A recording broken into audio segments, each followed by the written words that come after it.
இந்த செய்தியை உங்களுக்காக வழங்குவது அருண் மசாலா. 1983 ஆண்டிலிருந்து தரத்துடன் தன்மை மாறாத அறுசுவை சமையலுக்கான அருண் மசாலா.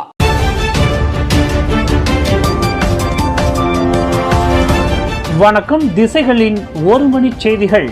ஈரான் அதிபரை ஏற்றி சென்ற ஹெலிகாப்டர் அந்நாட்டின் வடமேற்கு மலைப்பகுதியில் விபத்துக்குள்ளானது.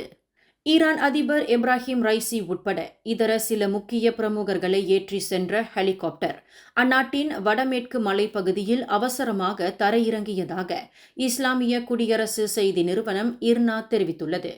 கிழக்கு அசர்பைஜானில் உள்ள வர்சாக்கா நகருக்கும் ஜோல்ஃபா நகருக்கும் இடைப்பட்ட டிஸ்மார் காட்டில் நேற்று அச்சம்பவம் நிகழ்ந்ததாக கூறப்படுகின்றது. அசர்பைஜான் அதிபர் இல்ஹாம் அலியேவ் உடனான அனைத்திறப்பு நிகழ்ச்சியில் இப்ராஹிம் ரைசி கலந்து கொண்டு திரும்பும் வழியில் அந்த விபத்து நிகழ்ந்ததாக தகவல்கள் தெரிவிக்கின்றன.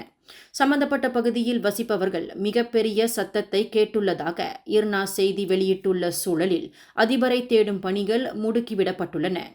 ட்ரோன், மோப்ப நாய்களை கொண்டு சுமார் 20க்கும் மேற்பட்ட தேடுதல் மீட்பு படையினர் சம்பவ பகுதிகளுக்கு அனுப்பப்பட்டுள்ளனர். இது தவிர ஈரான் ராணுவ படையினரும் களத்தில் இறங்கியுள்ளனர். இதுவரையில் அந்த விபத்தில் உயிரிழப்பு ஏற்பட்டிருப்பதாக தகவல் ஏதும் கிடைக்கப்பெறவில்லை.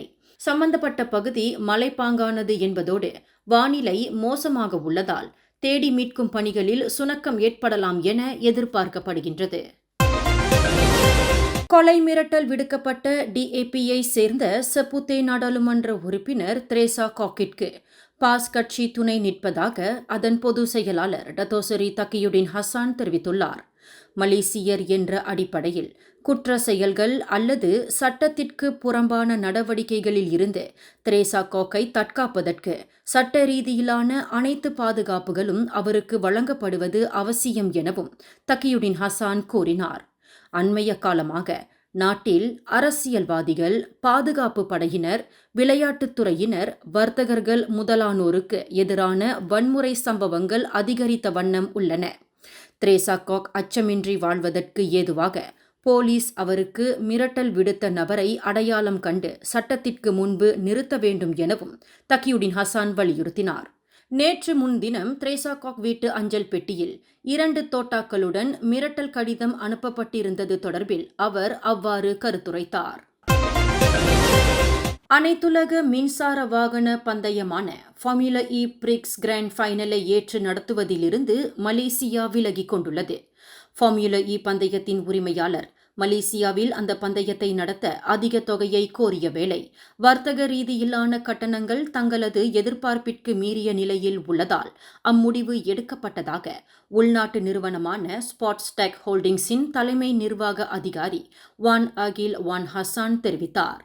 அத்துடன் அப்போட்டியை ஃபார்முலா இ தரப்பினர் KLCT பந்தய தளத்தில் நடத்த விரும்பிய நிலையில் அதில் பல்வேறு நுட்ப ரீதியிலான சவால்கள் இருந்ததால் தங்கள் தரப்பு அதற்கு பதிலாக செப்பாங் அனைத்துலக பந்தய தளத்தை தேர்வு செய்தது. அதன் காரணமாக ஃபார்முலா இ தரப்பினர் அதிக நிதியை கோரியதால் அரசாங்கத்திற்கு தொந்தரவு வழங்கக்கூடாது என்ற நோக்கில் அதனை ஏற்று நடத்துவதிலிருந்து தாங்கள் பின்வாங்கிக் கொண்டதாக வான் அகில் கூறினார். தாய்லாந்தை சேர்ந்த சுற்றுப்பயணிகளை ஏற்றி வரும் அந்நாட்டு பேருந்துகள் மலேசியாவில் அனைத்து பகுதிகளுக்கும் செல்வதற்கு அரசாங்கம் வழங்கியுள்ள அனுமதியை தாங்கள் நன்முறையில் வரவேற்பதாக மலேசியா சுற்றுலாத்துறையை சேர்ந்த வர்த்தக தரப்பினர் தெரிவித்துள்ளார். தாய்லாந்தை சேர்ந்த பேருந்துகள் அவர்கள் அழைத்து வருகின்ற சுற்றுப்பயணிகளை நாட்டில் உரிமம் வழங்கப்பட்ட தங்கும் விடுதிகளில் மட்டுமே தங்க வைக்க வேண்டும். மேலும் இங்குள்ள சுற்றுலா இடங்களுக்கு அழைத்து செல்ல உள்நாட்டை சேர்ந்த சுற்றுலாத்துறைக்கான ஓட்டுநரை அவர்கள் பணிக்கு அமர்த்த வேண்டும் எனவும் அத்தரப்பினர் கோரிக்கை விடுத்தனர். தங்களது அவ்விரு கோரிக்கைகள் ஒன்றும் புதிதானது அல்ல. ஏற்கனவே அனைத்துலக நிலையிலான சுற்றுலா பயணங்களில் அந்த நடைமுறை கடைபிடிக்கப்படுவதாக அத்தரப்பினர் சுட்டிக்காட்டினர். கராோகே கேளிக்கை மையத்தில் 1 மணி நேரத்திற்கு 80 வெள்ளியை செலுத்தினால் வாடிக்கையாளர் சேவையில் ஈடுபடும் பெண்கள் உடன் இருந்து மகிழ்விக்கும் இழிச்செயல் போலீஸ் மேற்கொண்ட 2 வேறு அதிரடி சோதனைகளில் கண்டறியப்பட்டுள்ளது. பஹாங் ரொம்பினிலும் ஜொஹூர் எண்டாவிலும் உள்ள 2 கேளிக்கை மையங்களில் கடந்த சனிக்கிழமை இரவு மணி 8 அளவில் புக்கிட் அமானின் சூதாட்டம் ஒழுங்கீனம் குண்டர் கும்பல் துடைத்தொழிப்பு பிரிவு மேற்கொண்ட சோதனைகளில் அந்நடவடிக்கை அம்பலமாகியுள்ளது. அவ்விரு சோதனைகளில் வாடிக்கையாளர்கள் சேவையில் ஈடுபட்ட 26 வெளிநாட்டு பெண்கள் உட்பட 35 பேர் கைது செய்யப்பட்டிருப்பதாக புக்கிட் அமானின் D7 பிரிவின் தலைமை துணை இயக்குனர் senior assistant commissioner Mohammed Farooq Ishaq தெரிவித்தார். கைது செய்யப்பட்ட 19 முதல் 55 வயதுக்கு உட்பட்ட அவர்கள் அனைவரிடமும் மேற்கொள்ளப்பட்ட சிறுநீர் பரிசோதனையில் 27 பேர் போதைப் பொருள் உட்கொண்டிருந்துள்ளதும் உறுதி செய்யப்பட்டிருப்பதாக அவர் கூறினார். கிளாந்தானில் போலீஸ் போல் நாடகமாடி 8 வெளிநாட்டு தொழிலாளர்களிடம் கொள்ளையிட்டிருந்த பொது சேவை ஊழியர்கள் உட்பட 4 ஆடவர்களை போலீஸ் கைது செய்துள்ளது. நேற்று முன்தினம் இரவு மணி 10:30 வாக்கில் சம்பந்தப்பட்ட 8 தொழிலாளர்களும் வீட்டை நோக்கி நடந்து சென்று கொண்டிருந்த போது தங்களை போலீஸ் என அடையாளப்படுத்திக் கொண்ட அந்த ஏமாற்று பேர் வழிகள் அவர்களிடம் இருந்து பணப்பை, கைபேசிகள், அகதிகளுக்கான ஐநா உயர் ஆணையத்தின் அட்டை முதலானவற்றை பறித்துக்கொண்டு தலைமறைவாகினர். இந்நிலையில் உளவு வாயிலாக கிடைத்த தகவலின் அடிப்படையில் கொள்ளையில் ஈடுபட்டதாக சந்தேகிக்கப்படும் 29 முதல் 43 வயதுக்கு உட்பட்ட ஆடவர்கள் கைது செய்யப்பட்டதாக கொத்தபாரு மாவட்ட போலீஸ் தலைவர் வான் ருசைலான் வான்மாட் யூசோப் தெரிவித்தார். அவர்களிடம் இருந்து 3 மோட்டார் சைக்கிள்கள், தலைக்கவசங்கள், ரொக்கம் முதலானவை பறிமுதல் செய்யப்பட்டன.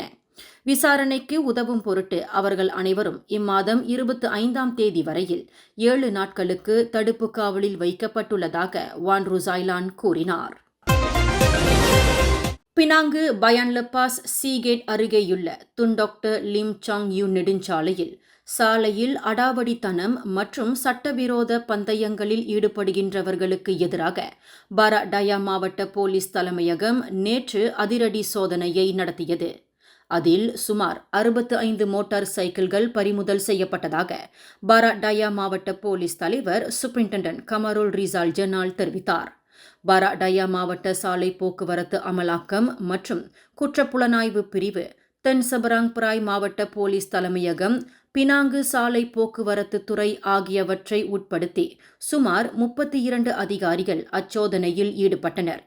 நூற்றுக்கணக்கான மோட்டார் சைக்கிள்கள் மீது மேற்கொள்ளப்பட்ட சோதனையில் 1987ஆம் ஆண்டு சாலை போக்குவரத்து சட்டத்தின் கீழ் 65 மோட்டார் சைக்கிள்கள் மீது மட்டுமே நடவடிக்கை எடுக்கப்பட்டன. பல்வகை சாலை குற்றங்கள் தொடர்பில் 342 குற்றப்பதிவுகள் வெளியிடப்பட்ட வேளை 40 வாகனங்கள் சோதனைகளுக்கு உட்படுத்துவதற்கான நோட்டீஸ்களை பினாங்கு ஜேபிஜே வெளியிட்டதாக கமருல் ரிசால் ஜனால் கூறினார். கோலாலம்பூர் அனைத்துலக விமான நிலையம் KLIAயில் கடந்த 2019ஆம் ஆண்டு 7.3 கிலோகிராம் எடையிலான போதைப் பொருளை கொண்டு சென்ற குற்றத்திற்காக ஷா ஆலம் உயர் நீதிமன்றம் விதித்திருந்த தூக்கு தண்டனையில் இருந்து உயிர் தப்பியுள்ள சுய் காஃபா எனும் ஆடவர். கார் கழுவும் வேலை செய்து வந்த அவ்வாடவர் தனக்கு விதிக்கப்பட்டிருந்த தூக்கு தண்டனைக்கு எதிராக மேல்முறையீடு செய்திருந்த நிலையில் அவரது தண்டனை 30 ஆண்டுகள் சிறை, 12 பிரம்படிகள் என குறைக்கப்பட்டது. கடந்த 2019ஆம் ஆண்டில் சபாவிற்கு பயணப் பெட்டியில் போதைப் பொருளை கொண்டு சென்றபோது KLIAவில் பிடிப்பட்ட அவ்வாடவர் அந்த பயணப்பெட்டி தனது முதலாளியான ஜாக்கி என்பவருக்கு சொந்தமானது என்றும் அதில் போதைப் பொருள் உள்ளது தமக்கு தெரியாது எனவும் கூறியுள்ளார். ஆனால் விசாரணையில் அவர் கூறியது போல் ஜாக்கி எனும் பெயரில் யாரும் இல்லாததை சுட்டிக்காட்டிய 3 கொண்ட நீதிபதி அமர்வுக்கு தலைமையேற்ற நீதிபதி டத்தோ ஹடாரியா ஷெட் இஸ்மாயில் அவருக்கான தண்டனையை குறைத்து தீர்ப்பளித்தார். இந்த செய்தியை உங்களுக்காக வழங்கியது அருண் மசாலா. 1983ஆம் ஆண்டிலிருந்து தரத்துடன் தன்மை மாறாத அறுசுவை சமையலுக்கு அருண் மசாலா. மேலும் செய்திகளை தெரிந்து கொள்ள கீழே இருக்கும் பெல் பட்டனை அழுத்துங்கள். உங்கள் மகிழ்ச்சியை வெளிப்படுத்த லைக் மற்றும் ஷேர் செய்யுங்கள். தொடர்ந்து திசைகளோடு இணைந்திருக்க சப்ஸ்கிரைப் செய்யுங்கள்.